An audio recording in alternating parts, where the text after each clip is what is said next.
ഈശോയിൽ സ്നേഹമുള്ളവരെ, വെള്ളിയാഴ്ചയിലെ ബുധനാഴ്ചയിലാണ് നമ്മളായിരിക്കുന്നത്. നമ്മുടെ കണ്ണുകളെ ശുദ്ധീകരിച്ച്, ശരീരത്തെ മുഴുവൻ ശുദ്ധീകരിച്ച്, എൻ്റെ കാതുകളെ ശുദ്ധീകരിച്ച്, എൻ്റെ വിശ്വാസം വർദ്ധിപ്പിച്ച് നമ്മളായിരിക്കുമ്പോൾ ഇന്ന് നമ്മൾ ശ്രദ്ധിക്കാൻ പോകുന്നത് നമ്മുടെ നാവിനെയാണ്. എന്തുകൊണ്ടാണ്? യാക്കോബ് ശ്ലീഹ എഴുതിയ ലേഖനം 3-ാം അധ്യായം 2-ാം വാക്യം നമ്മളിങ്ങനെ വായിക്കും: സംസാരത്തിൽ തെറ്റുവരുത്താത്ത ഏവനും പൂർണ്ണനാണ്, തൻ്റെ ശരീരത്തെ മുഴുവൻ നിയന്ത്രിക്കാൻ അവന് കഴിയും. ഒത്തിരി പേരുമെന്ന് പറയുന്ന കാര്യം, അച്ഛാ എനിക്കെൻ്റെ ദേഷ്യം നിയന്ത്രിക്കാൻ പറ്റുന്നില്ല, എൻ്റെ ശരീരത്തിൻ്റെ വാസനകളെ നിയന്ത്രിക്കാൻ പറ്റുന്നില്ല. ബൈബിള് പറയുന്നു, നാവ് സംസാരത്തിൽ തെറ്റുവരുത്താതിരുന്നു കഴിഞ്ഞാൽ എൻ്റെ ശരീരം മുഴുവൻ നിയന്ത്രിക്കാൻ നിന്നെക്കൊണ്ട് സാധിക്കും. അതുപോലെ തന്നെ ജെറമ്യാ പ്രവചനം 15:19: വിലകെട്ടവ പറയാതെ സദ്വചനങ്ങൾ മാത്രം സൂക്ഷിച്ചാൽ നീ എൻ്റെ നാവ് പോലെയാകും, എൻ്റെ നാവാകും എന്ന് വചനം പറയുന്നതിൻ്റെ അർത്ഥം എന്താണ്? വിലകെട്ടവ പറയാതെ നല്ല കാര്യം മാത്രം എൻ്റെ നാവ് കൊണ്ട് പറഞ്ഞാൽ എൻ്റെ നാവല്ല, ഞാൻ ദൈവത്തിൻ്റെ നാവാവും. അതായത് എൻ്റെ നാവ് ഉപയോഗിച്ച് ഞാൻ പവിത്രമായിട്ടുള്ള കാര്യങ്ങൾ പറയുമ്പോൾ എൻ്റെ ശരീരം മുഴുവൻ ദൈവത്തിൻ്റെ നാവാകും എന്നുള്ളതാണ്.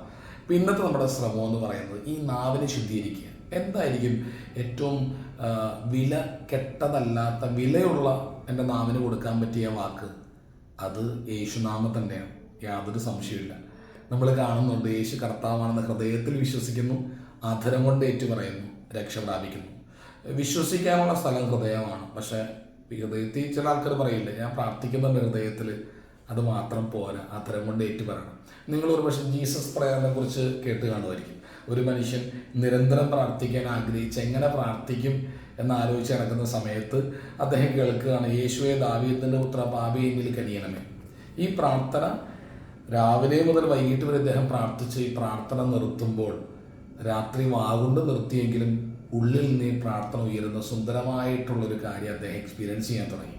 അതിനെ തുടർന്ന് അദ്ദേഹത്തിൻ്റെ ലൈഫിൽ നടക്കുന്ന അത്ഭുതങ്ങളാണ് പിന്നീട് കാണുന്നത്. ഇദ്ദേഹത്തെ കാണുമ്പോൾ വന്യമൃഗങ്ങളെല്ലാം മാറിപ്പോകുന്നു, അങ്ങനെയുള്ള അത്ഭുതങ്ങൾ. അതായത് ഒരു വ്യക്തി ഈശോയുടെ നാവായിട്ട് മാറുകയാണ്. അപ്പോൾ ഇന്നത്തെ നമ്മുടെ ദിവസം ഈ നാവിന് അശുദ്ധമായിട്ടുള്ള കാര്യങ്ങൾക്കൊന്നും വിട്ടുകൊടുക്കരുത്. മാക്സിമം യേശു നാമം സുഹൃത ജപങ്ങൾ പറഞ്ഞ് നാവിനെ ശുദ്ധീകരിക്കാം.